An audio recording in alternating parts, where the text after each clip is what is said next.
আব্দুল মালিক, আপনি তো একজন আল্লাহর ওলি, আল্লাহ কি আমার জীবনের গুনাহ মাফ করবে গো? এমনি খলিফা আব্দুল মালিক বলেন, যুবক রে, আল্লাহ তোমার জীবনের গুনাহ মাফ করবে, কারণ তুমি যেভাবে কাঁদো, গভীর রজনীতে হাউমাউ করে কাঁদতেছো, আমার বিশ্বাস আল্লাহ তোমার জিন্দেগির গুনাহ মাফ করে দিবে। এই কথা শোনো যুবক আর বেশি কান্দো। খলিফা আব্দুল মালিক বলেন, যুবক এইভাবে কেন তুমি কাঁদো? কান্না বন্ধ করো, আল্লাহ তোমার জীবনের গুনাহ মাফ করবে। এমনি দেখা গেল যুবক কান্না থামে না। এমনি আল্লাহর ওলি ডাক দিয়া বলেন, যুবক রে, তুমি কান্দো কেন? বলে, ওগো আল্লাহর ওলি, এমন গুনাহ করেছি আমার মনে হয় আসমানের নিচে জমিনের উপরে আমার মতো এত বড় পাপিষ্ঠ নাফরমান আর কেউ নাই। আল্লাহ নিয়ে আমার জীবনের গুনাহ মাফ করবে। এমনি খলিফা আব্দুল মালিক ডেকে ডেকে বলে, যুবক রে, তোমার গুনাহ কি আল্লাহর আসমান জমিনের চাইতে বড়? এমনি যুবক ডাক দিয়া বলে, খলিফা আব্দুল মালিক, আমার মনে হয় ইয়ার চাইতে বড় গুনাহ হবে। এমনি খলিফা আব্দুল মালিক ডেকে ডেকে বলেন, যুবক রে, আসমান জমিনের চাইতেও তোমার গুনাহ যদি বড় হয় তবু আল্লাহ মাফ করে দিবে। এরপর যুবক কান্দে। এমনি খলিফা আব্দুল মালিক বলেন, যুবক রে, তুমি কেন কাঁদো? তোমার গুনাহ কি আল্লাহর আসমান, আল্লাহর জান্নাত, আল্লাহর জাহান্নামের চাইতে বড় নাকি? হ্যাঁ আব্দুল মালিক, আমার মনে হয় আল্লাহর জান্নাত জাহান্নামের চাইতে আমি যেই গুনাহ করেছি আমার গুনাহটা আরো বড় হবে। নাউজুবিল্লাহ বলে ইয়ামনি দেখা গেল খলিফা আব্দুল মালিক ডেকে ডেকে বলেন, যুবক রে, আল্লাহর জান্নাত জাহান্নামের চাইতেও যদি তোমার গুনাহ বেশি হয় তবু আল্লাহ তোমার জিন্দেগির গুনাহ মাফ করে দিবে। যুবকের কোন কান্দে না, আল্লাহ যদি আমারে মাফ না করো আমার কি অবস্থা হবে গো? এই জন্য কাঁদতেছে। এমনি খলিফা আব্দুল মালিক বলেন, যুবক রে, থামো, তোমার গুনাহ কি আল্লাহর রহমতের চাইতে বড় নাকি? এমনি যুবক তমকে গিয়ে বলে, খলিফা আব্দুল মালিক, না না, আল্লাহর রহমতের চাইতে আমার গুনাহ বড় হইতে পারে না, কিন্তু আমার মন বলে আল্লাহর রহমত আমি নাফরমানের কাছে আসবে কি? এই জন্য আমি কান্দি। এমনি খলিফা আব্দুল মালিক বলেন, যুবক রে, তোমার গুনাহ যতই বড় হোক আল্লাহর রহমতের চাইতে বড় না। আমার বিশ্বাস আল্লাহ তোমার জিন্দেগির গুনাহ মাফ করবে। এমনি যুবক ডাক দিয়া বলে, ও খলিফা আব্দুল মালিক, আমি কি দেখছি আপনি তো এটা বলেন না, কেন কান্দি এটা তো একবারও জিজ্ঞাসা করলেন না। এমনি খলিফা আব্দুল মালিক বলেন, যুবক কে দেখেছ আর কি জন্য কান্দো?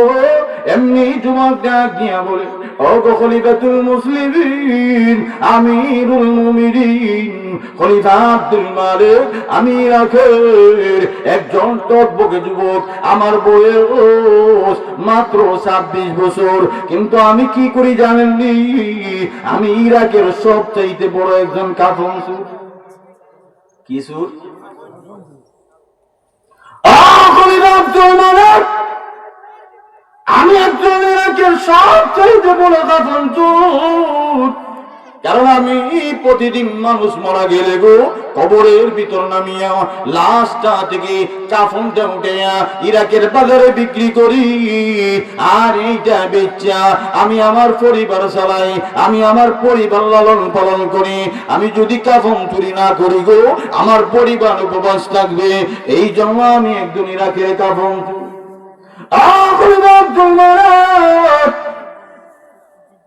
যেহেতু আমার অভ্যাস কাফন চুরি করা গো, আমি ইরাকের জমিনে গত রাত্রে যখন আমি কাফন চুরি করতে কবরস্থানে গেলাম, কবরের ভিতরে যাই, কবরে যাইয়া নতুন কবর দেখিয়া মাটিগুলা সরাইয়া চাটাই পাঁচ সরাইয়া লাভ দিয়ে কবরের ভিতরে নেমে গেলাম। এমনি যখন কাফন মুর্দা শরীর থেকে কাফন ধরে টান দিলাম, এমনি তাকায় দেখি মুর্দার গাঁটটা মস্কাইয়া পিছন দিকে রাখা হয়েছে, জিহ্বাটা টান দিয়ে বের করে বুকের উপর রাখা হয়েছে। কালো কালো সাপ এমন ভাবে দংশন করতেছে, হাউমাউ করে চিৎকার করে কান্দে, চক্ষু দিয়ে আগুন বাইর। লাফ দিয়ে কবর থেকে উঠে গেলাম নিজেকে আত্মরক্ষার জন্য। আমি যখন দৌড় দিলাম এমনি দেখায় দেখি গাইব থেকে আওয়াজ আসতেছে, ও যুবক রে, কবর থেকে তুমি যে লাফ দিল, নিজেকে আত্মরক্ষার জন্য দৌড় দিল, একটা বারো জিজ্ঞাসা করো না মুর্দা তোমার কবরে কেন এমন আযাব হয়? আর তুমি কে?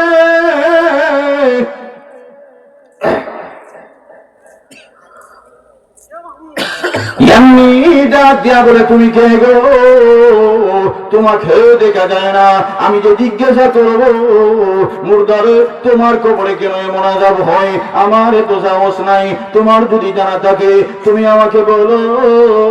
এমনি গাইব থেকে আওয়াজ আসতেছে, ও নওজোয়ান যুবক, তুমি যখন তোমার এলাকায় যাইবা জনগণকে জানাইয়া দিও যেই সমস্ত মানুষগুলা এক ওয়াক্ত নামাজ আর এক ওয়াক্ত পড়ে, যেই সমস্ত মানুষগুলা নামাজে দাঁড়ায় ঠিক, মনটাকে ব্যবসায়, নামাজে দাঁড়ায় ঠিক, মনটাকে হাল চাষে, এমন মুসল্লি আছে যারা শুধু শুক্রবারে নামাজ পড়ে, এমন মুসল্লি আছে মানুষ মরলে গিয়ে খালি দাঁড়ায়, এমন মুসল্লি আছে যারা শুধু ঈদের নামাজে যায় নাই।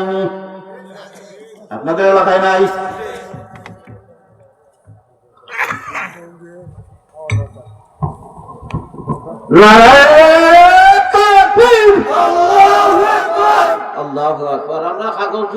মাত্র আমি হিসাবে কইয়া গেছি যে এইখান মডেল হয়ে গেছে, আমাদের বোঝা গেল 6 মাসের উপাস।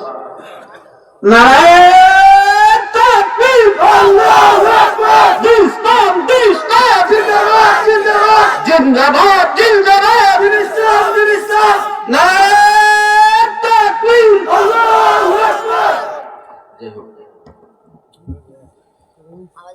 এমনি গায়েব থেকে আওয়াজ আসছে,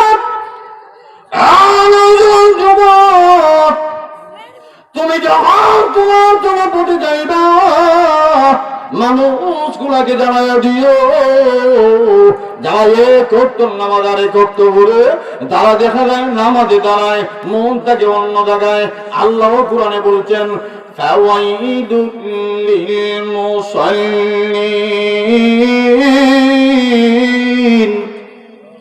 আল্লাযীনা হুম আন সালাতিহিম সাহুন।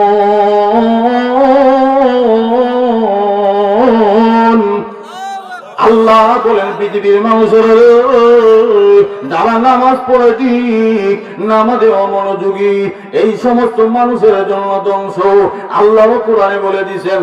এমনি গায়েব থেকে আওয়াজ আসছে, ও যুবক জানাইয়া দিও যারা মসজিদে নামাজে দাঁড়ায় ঠিক, মন থেকে ব্যবসায়, মন থেকে চাকরিতে, মন থেকে ছেলে মেয়ের কাছে, বিবি বাচ্চার কাছে, এমন মানুষগুলা যখন কবরে আসলো তাদের ঘাটটারে মস্কাইয়া পিছন দিকে নেওয়া হবে, জিহ্বাটারে টান দিয়ে বার করিয়া বুকের উপর রাখা হবে, চক্ষু দিয়া আগুন বাইর হবে, কালো কালো সাপ তাদের শরীরের মাঝে আঘাত করতে থাকবে।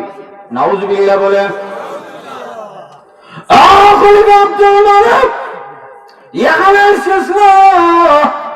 যেহেতু আমি পেশাদার একদম কাপড় চুরব, কাপড় যদি চুরি না করি আমার পরিবার উপবাস থাকবে। আমি দৌড় দিয়ে আরেকটা গুরুস্থানে গেলাম, ওই গুরুস্থানের মাটি সরাইয়া চাটাই বা সরাইয়া লাফ দিয়া যখন আমি গুরুস্থানে নেমে গেলাম, কবরের ভিতরে লামিয়া কাঁথান ধরে যখন টান দিলাম, এমনি তাকায় দেখি কবরের ভিতরে মুর্দা দেখা যায় না, মানুষের চেহারা দেখা যায় না গো, শুয়োরের চেহারা দেখা যায়। আর দেখা যাইতেছে কালো কালো সাপ তাদেরকে কামড়াইতেছে। আবার দেখা যায় চতুর্দিকে জাহান্নামের আগুন দাউ দাউ করে জ্বলে। এমন অবস্থা দেখে লাফ দিয়ে নিজেকে আত্মরক্ষার জন্য কবর থেকে উঠে গেলাম। আমি যখন দৌড় দিলাম এমনি গায়েব থেকে আওয়াজ আসতেছি, ও নওজোয়ান যুবক রে, তুমি যে দৌড় দিলা নিজে খেয়ে আত্মরক্ষার জন্য, একবারও জিজ্ঞাসা করলা না ওই কবরে ওই মুর্দার এমন চারা এমন কেন, এমন আযাব কেন হইতেছে? এমনি যুবক ডাক দিয়া বলে, তুমি কে গো? তোমাকে দেখা যায় না, বারবার গায়েব থেকে আওয়াজ দাও, কিন্তু শুনো আমার এত সাহস নাই আমি যে জিজ্ঞাসা করবো কেন এমন আযাব হয়, তোমার জানা থাকলে বলো। এমনি দেখা গেল গায়েব থেকে আওয়াজ দিয়ে বলতেছে, ও নওজোয়ান যুবক, তুমি যখন তোমার এলাকায় যাইবা, তোমার জনপদে যাইবা, মানুষগুলাকে জানাইয়া দিও যেই সমস্ত মানুষগুলা মানুষের হক মাইরা খায়, আত্মীয় স্বজনের হক মাইরা খায়, ভাইয়ে ভন্ডে টোকায় সম্পদ দিতে চায় না, আসেনি একজনের হক মেরে খায়, লম্বা বলার টাইম নাই। এমন মানুষগুলো যখন কবরে আসবে, ওই মানুষগুলার চেহারা আল্লাহর শুয়োরের চেহারা বানায়া দিবে। আবার দেখা যাবে কালো কালো সাপ কামড়াইবে চতুর্দিক থেকে। আবার দেখা যাবে জাহান্নামের আগুন দাউ দাউ করে জ্বলবে।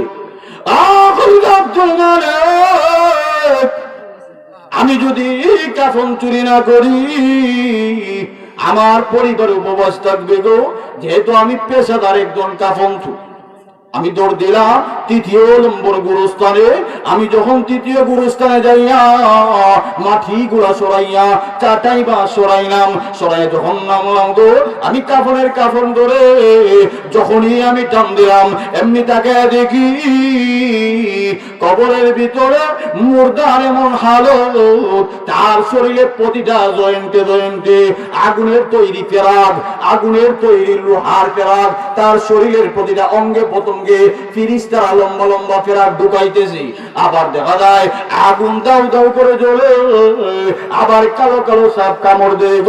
এমন অবস্থা দেখিয়া নিজে খেয়ে আত্মরক্ষার জন্য লাফ দিয়ে কবর থেকে উঠে গেলাম। আমি যখন লাফ দিয়া কবর থেকে উঠে গেলাম এমনি গায়েব থেকে আওয়াজ আসলো, ও নওজোয়ান যুবক, তুমি যে নিজেকে আত্মরক্ষার জন্য দৌড় দিলা, একটা বারো জিজ্ঞাসা করলা না ওই মুর্দার কবরে এমন কেন আযাব হয়? এমনি যুবক ডাক দিয়া বলে, তুমি কে গো? বারবার তুমি আমাকে আওয়াজ দাও, আমি তোমাকে দেখি না, কিন্তু আমার সাহস নাই আমি যে তাকে জিজ্ঞাসা করবো কেন এমন আযাব হইতেছে, তোমার জানা থাকলে বলো।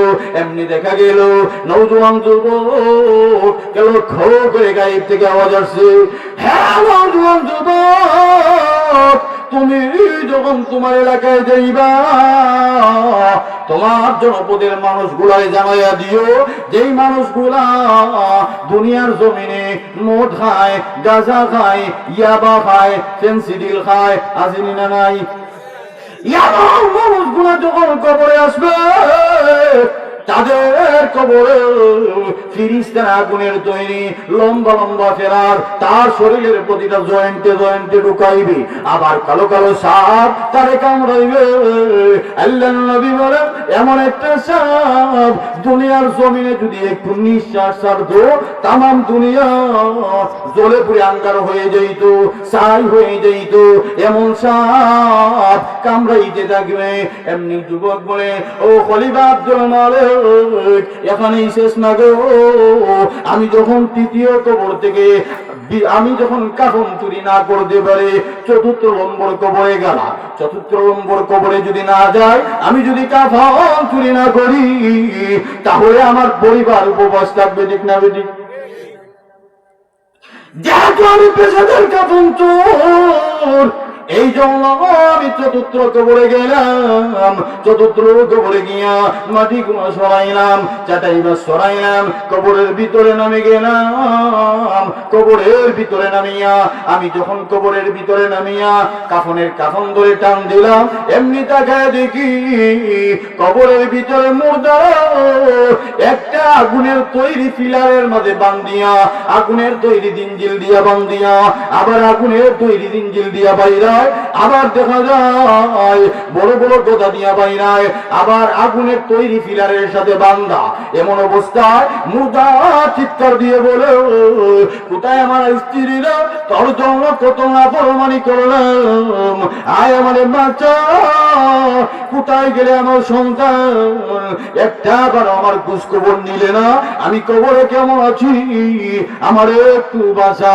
এমনি চিৎকার মারতে থাকে, আমি লাফ দিয়ে কবর থেকে উঠে গেলাম। আমি নিজেকে আত্মরক্ষার জন্য যখন জোর দিলাম, এমনি গাইব থেকে আওয়াজ আসতেছে, হ্যাঁ দুনিয়ার মানুষেরা, ও নওজোয়ান যুবক রে, তুমি যে নিজেকে বাঁচানোর জন্য দৌড় দিয়ে আত্মরক্ষার জন্য দৌড় দিলা, একটা বারো জিজ্ঞাসা করলা না মুর্দার কবর কেন এমন আযাব হইতেছে, কেন এমন আযাব আল্লাহ দিতেছে? এমনি যুবক ডাক দিয়া বলে, তুমি কে গো, বারবার গায়েব থেকে আওয়াজ দাও, এত সাহস নাই আমি যে জিজ্ঞাসা করবো কেন তার কবরে এমন আযাব হইতেছে?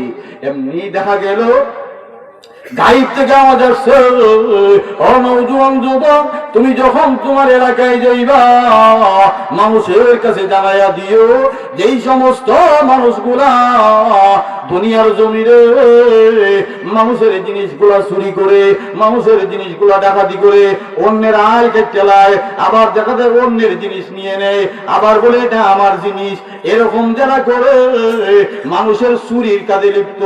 আবার দেখা যায় যেই সমস্ত মানুষগুলা দুনিয়ার জমিনে সুদের সাথে লিপ্ত, এমন মানুষ যখন দুনিয়া থেকে বিদায় হবে, তাদেরকে এরকম আগুনের তৈরি ফিলারে বাঁধিয়া, লোহার শিকল দিয়া তাদের শরীরে এমন আঘাত করবে, ওই নাফরমান চিৎকার করবে আর বলবে আমারে বাঁচা, কিন্তু কেউ বাঁচাইবে না। তুমি যখন তোমার জনপদে যাইবা, জনপদের মানুষে জানাইয়া দিও। এই 4 শ্রেণীর মানুষ আসেনি?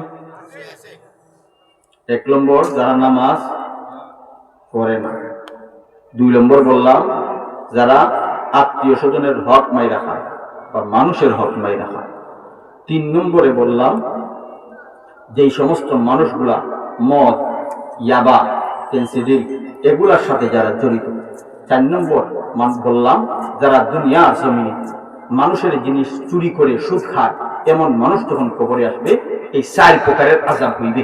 এই যুবক যখন খলিফা আব্দুল মালিকের কাছে বর্ণনা দিল, এমনি খলিফা আব্দুল মালিক অজ্ঞান হয়ে গেল। আহা, কবরে এমন আযাব, যুবক নিজ চোখে দেখে এসেছে কবরের আযাব। এমন আযাব আমরা যদি এই সারকাদের সাথে জড়িত হই, আমাদের কবরে হবে নি না হবে না? বাসাইনির জন্য কেউ আসেনি? বউ যাইব? আজকে যদি বলি চাচা নামাজ পড়েন না কেন, আরে বলিও না, আমার নাতি নাতলের যন্ত্রণা চাচা পুরে কাপড় নাতি যাইব? হ্যাঁ, যেই বউরে লালন পালন করার জন্য, ওর নামে স্যার জুয়েলারি দেওয়ার জন্য আপনি নামাজ ছাড়লেন, ওই বউ কতটুকু আপন আপনার? আপনি যখন মারা যাবেন দুনিয়ার জমিন থেকে, একটু চিন্তা করেন, আপনি যখন মারা গেলেন, মারা যাওয়ার পরে আপনারে যখন গোরের মধ্যে রাখা হবে, রাত ভোর দিন ভোর আপনার বন্ধু বান্ধব আত্মীয় স্বজন পাড়া দিছে, রাত যখন হয়ে গেছে, তখন যখন আত্মীয় স্বজনরা বলবো, বাড়ি কালকে রাত্রে ও বাইসাবের সাথে ঘুমাইছেন, ঠিক না? তো আজকে তো বাইসাব দুনিয়াতে নাই, তো আমরা তো সারা দিন পাড়া দিলাম, আজকে রাত্রে তুমি একটু পাড়া দেও, বাইসাবের সাথে একটু থাকবনি? তাড়াতাড়ি লাশ সরা, আমার ভয় লাগে, আমার সন্তানের ভয় লাগে। কার জন্য করেন? সব দুঃখা, আল্লাহ কোরআনেও বলছেন সব দুঃখা, বিবি দুঃখা, বাচ্চা দুঃখা, সম্পদ দুঃখা, যতই ঠান্ডা পড়ুক, যত কিছুই হোক, কেউ আপনার সাথে যাবে না, খোঁজ খবরও নিবে না। এমনও আছে আপনার আত্মীয় স্বজন আপনার সম্পদ খাইব আর জোয়া খেললে টাকা উড়াইব, নাই? আর আপনি কবরের ভিতরে বুতা নিবেন একা একা, নাই? কবর এমন এক ঘর এই জন্য আল্লাহ নবী বিশ্ব নবী রাহমাতুল লিল আলামিনের সাহাবী হযরত উসমান রাদিয়াল্লাহু তাআলা উনি যখন কবরের পাশ দিয়ে যায় এমনি হাউমাউ করে কান্দে। সাহাবায়ে কেরাম জিজ্ঞাসা করেন, ওগো আল্লাহর নবীর সাহাবী উসমান, আল্লাহর নবী যখন জাহান্নামের বর্ণনা দেয়, জাহান্নামের ওয়াজ করে, তখন তুমি কাঁদো না, মৃত্যুর ওয়াজ করে তখনও তুমি কাঁদো না, কিন্তু কবরের পাশ দিয়ে গেল এমন ভাবে হাউমাউ করে কেন কাঁদো? এমনি দেখা যায় আল্লাহর নবীর সাহাবী হযরত উসমান রাদিয়াল্লাহু তাআলা বলেন, সাহাবীরা রে, আমি কেন কাঁদি জানো রে?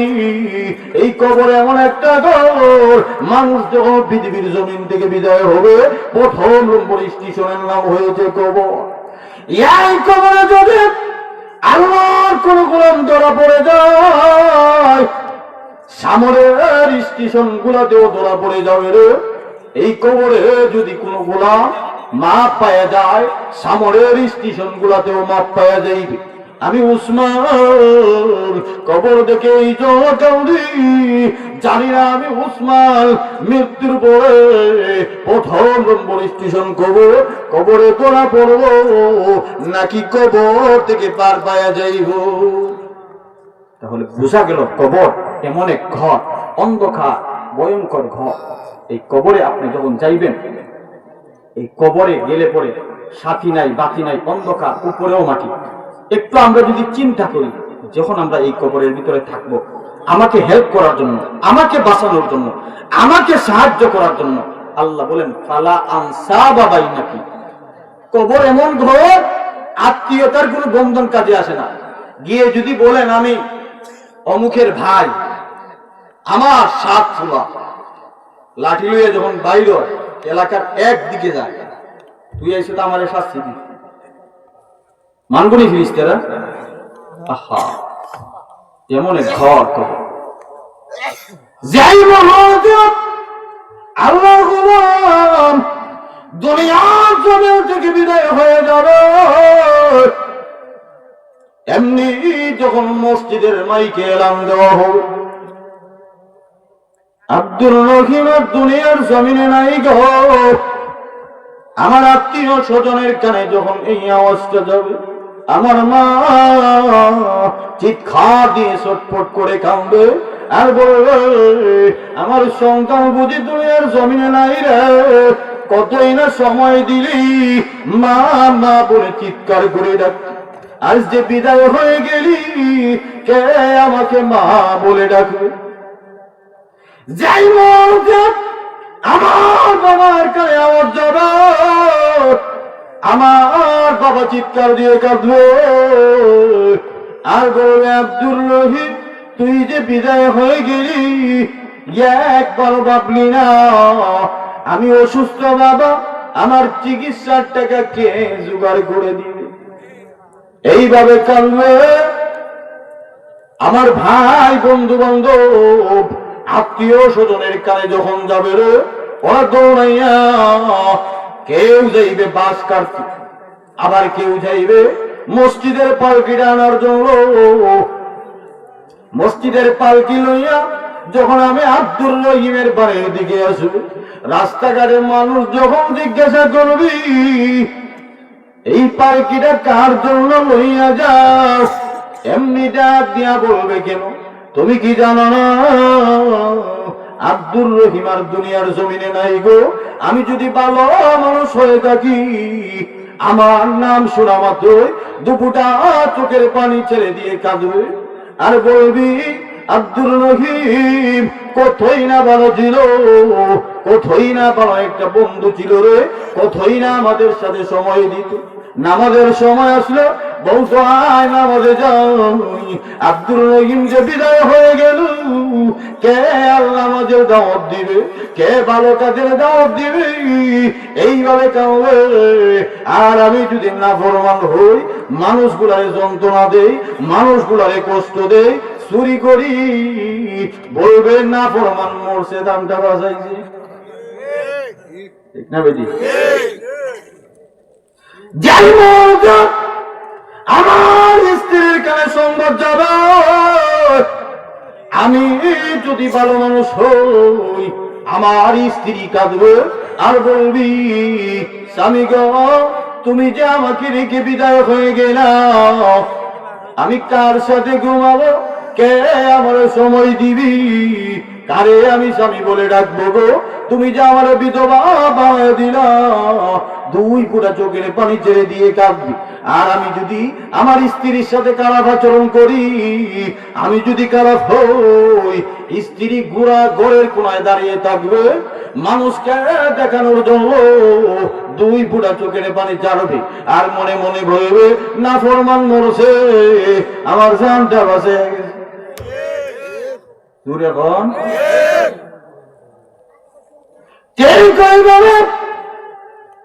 আত্মীয় স্বজন সব মিলে যখন আমাকে গোসল দিবে রে ভাই, আমার সন্তানগুলা আমার পাশে দাঁড়াইয়া গলা কাটা মুরগির মতো ছটফট করে দিয়ে থাকবে আর কাঁদবে, বাবা গো তুমি যে বিদায় হয়ে গেলি, কাকে আমি বাবা বলে ডাকবো, কে আমাদের নতুন জামা কিনে দিবে গো, কার কাছে যাব, কারে গিয়ে বলবো বাবা ওই যে তাকে দেখো পাশের বাড়ির বন্ধু নতুন জামা কিনে যে আমারে ও দাও। আমার সন্তান গুলো চোখের পানি ছেড়ে দিয়ে কাঁদবে, গলা কাটা মুরগির মতো ছটফট করে কাঁদবে।